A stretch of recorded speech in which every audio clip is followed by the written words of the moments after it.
All right. Whenever I see this title, I always giggle because I always remember that song, Let's Make It Official. So, just like any real relationship, there are some things that you have to do to make it official. Maybe it's check yes, check no box, or, just making it say, like, okay, this is our title. In the same way, when it comes to university stuff, it is super important to know that you have to finalize your enrollment. I actually think that schools were the first group of people that used to get ghosted. Like people would be like, yeah, May 1st, I'm coming. And then all of a sudden they wouldn't show up and the schools are sitting there like, well, what happened? What did I do? So now I kind of feel like they have all these steps just so that way they can know that you're still interested. And also because there are things that you actually have to do between May 1st and showing up on campus. And so I'm going to walk you through some of those things just to make sure that you are prepared to thrive as soon as you show up in August or September for your first day of classes. So you want to prepare for the fall. So the first thing I want to talk about is if you did decide to go on a gap year and you decided after May 1st when you submitted your deposit, call the admissions office ASAP. Let them know. They'll probably be able to admit a student who might be on the wait list. And so just in case you're not sure what a gap year is, students take gap years for many reasons. Maybe something happened in your family, you're not able to go to the particular campus that fall because you need to tend to helping a loved one, or you decided to work, or you got a really good internship, or you want to travel the globe, or to be honest, after the year that maybe you just had, maybe you just need to rest.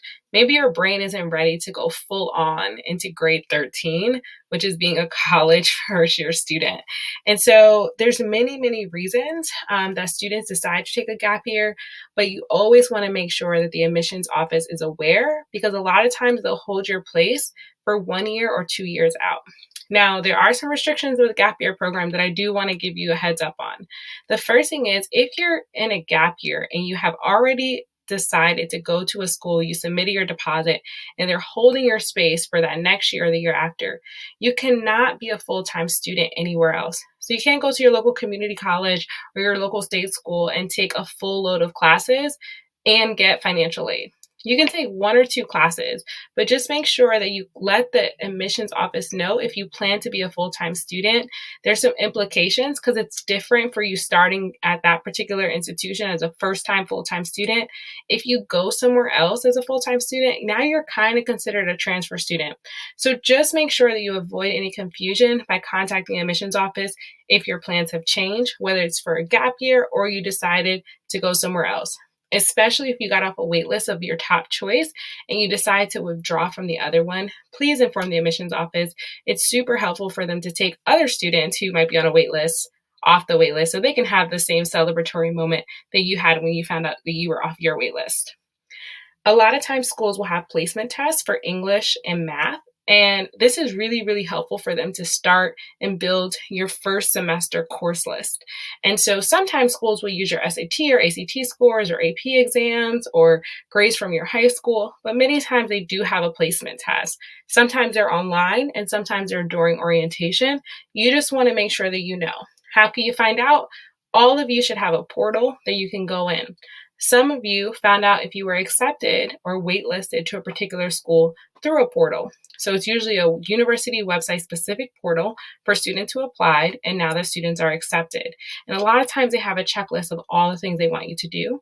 And if you do need to take a placement test, they'll have information. Oh, you need to go to this particular site, or you can take it online, or you can take it at orientation. So just so you know, the placement tests are really helpful, especially if you're science, technology, engineering, or math, a STEM field. A lot of times what you get in math will determine which engineering courses you can take and what science courses you can take. The third thing is you want to sign up for orientation. Orientation is so much fun. I still remember my own orientation when I met tons of my friends that I still have today, more than a decade later, actually almost 2 decades later. But it was just a great time. We all were nervous, even though we swore we were confident. We had our best outfits on and we were really trying to dress to impress and be cool. But at the end of the day, we all went through the process together. And so when we showed up, a lot of times they have team building. You'll have a leader, like an orientation leader who can be your big, sibling on campus. And so you'll normally take a lot of tours, you'll visit different housing, you'll play games, and you'll build your schedule, you'll take placement tests, you'll select all the different things that you need to do, visit financial aid. So orientation really allows you to, I guess, orient yourself to campus. And schools usually have one or two different ways, and they might have a third way now as well. So the first way that's historic is that you usually come to campus 1 week before the start date of the fall and you do orientation. The second way is they usually have a 2 or 3 day orientation in the summer before you go to campus. If this is the case and you live far away, you can always let them know, hey, I can't afford to fly to campus and back to campus in a month. And so just again, always communicate with the admissions office. Also, the last way that orientation can happen, especially nowadays, it could be a virtual orientation system. But you can find out all this information in your accepted student packs. Now, the next thing that you'll do during the summer is select your courses for the fall, right? Because without courses, you're not a student. And a lot of times your financial aid package is generated with the amount of courses that you take. So if you're a full-time student, you'll be charged all tuition. If you're a part-time student, you'll be charged per course. And so you'll select your courses, you'll meet with your academic advisor, you'll figure out your course planning document for your major that you chose, or if you chose to be exploratory, you'll do that as well. So you're going to build it out so then you can start dreaming and visualizing and also buying books for the courses for the fall. And it's important, if you don't think you're going to buy your books from campus, if you think you're going to buy them from Google or Chegg or all these other companies, I'm sorry, not Google, Amazon, you probably can buy them off of Google now, but whatever platform you're going to do, if you're not going to get it on campus where it's convenient, make sure you order your books at least a couple of weeks before classes start, because it's so important to have your books by the time the first day of classes. And they get swamped with orders. Sometimes they sell out, sometimes they're back ordered, or you have to wait for them. So you just want to make sure that you set yourself up for success. So if you're trying to save a little bit of money, you can actually do that. So many of the books nowadays come ebook style, but if you're not an ebook style person, make sure you order that hard copy. The other thing that you want to do to prepare for fall is accept your financial aid package. Make sure you sign your promissory note if you're getting a loan. Make sure your parents sign them. If you're getting a private loan, make sure that loan got to the financial aid office. You want to make sure that all of your ducks are in order. So when you get to campus in August and September, there's no drama, there's no stress. You can just kind of pick up and thrive once you're there. As well, if you have any scholarships or grants from the university, you want to make sure you're reading the fine print. What do you have to maintain? If it's a 3.0 and a full-time status, making sure you don't drop any courses, making sure you keep that GPA so you can keep that scholarship. If you did get a scholarship from a community-based foundation, making sure they know where to send that check, making sure that they know when you need it by. So all of these things are things that should happen between May 1st when you deposit at the school and before the day that you arrive.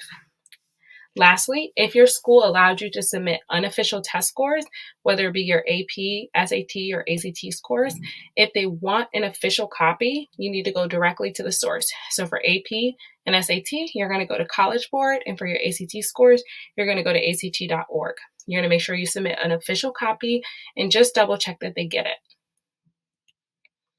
Lastly, you're going to ask your counselor to send your final transcript, making sure you update your platform. Again, if you use Cialfo or Naviance or something similar, where you had to put all the schools that you applied to, making sure that you update it to say, this is a school I'm attending, because it's an automatic process for your counselor to be able to upload your final transcript and to submit it. Your college needs to know that you completed high school. You can't just show up there if you just dropped off the face of the earth in high school your senior year, you got senioritis. They need to see your grades and that you successfully completed before you can be a full-time student. Again, always keeping your letter of recommendation writers informed on what happened, where you're going, how the process went. Remember, they were part of your evaluation, and so they deserve to be updated. And then, of course, anything that comes up, you want to communicate with the admissions office. If you have a question or you have a problem or you have a concern, they are your liaison. They're there for you. They want to see you show up in August and September. Remember, they read through your applications and every other application that came in, and they chose you. And so making sure if you have any problems, see them as your coach and your friend, as like an extended matchmaker. So kind of see them as, I'm handing the torch over to that particular office. That way they can help you. And again, always log on to your online accepted student portal. I would say try to log on every week just to kind of see if there's anything up there. Sometimes they have different groups like on Facebook or TikTok or just different things for you to get to know other students. And you just want to be able to have a really good start. And then the last thing that you want to do is you want to contact the bursar's office to make a payment or set up a payment plan. So remember, your payments are due before you arrive to campus, or a payment plan needs to be set up. So making sure that you secure that so that when you show up to campus, they won't hold your keys for housing or they won't hold your schedule for classes. All of the financial pieces need to be secure before you arrive. So in order, again, to eliminate all of the stress, confusion, disappointment, making sure that you set up and you contact the bursar's office to ensure that your bill is going to say zero. And if you have any doubts, remember, call the admissions office. And that's it. Once you do that, they'll kind of see, oh yeah, this person's serious about me. And then once they do that, they'll be able, both of you actually will have arms open, hand in hand, and be able to reunite in the fall once you arrive.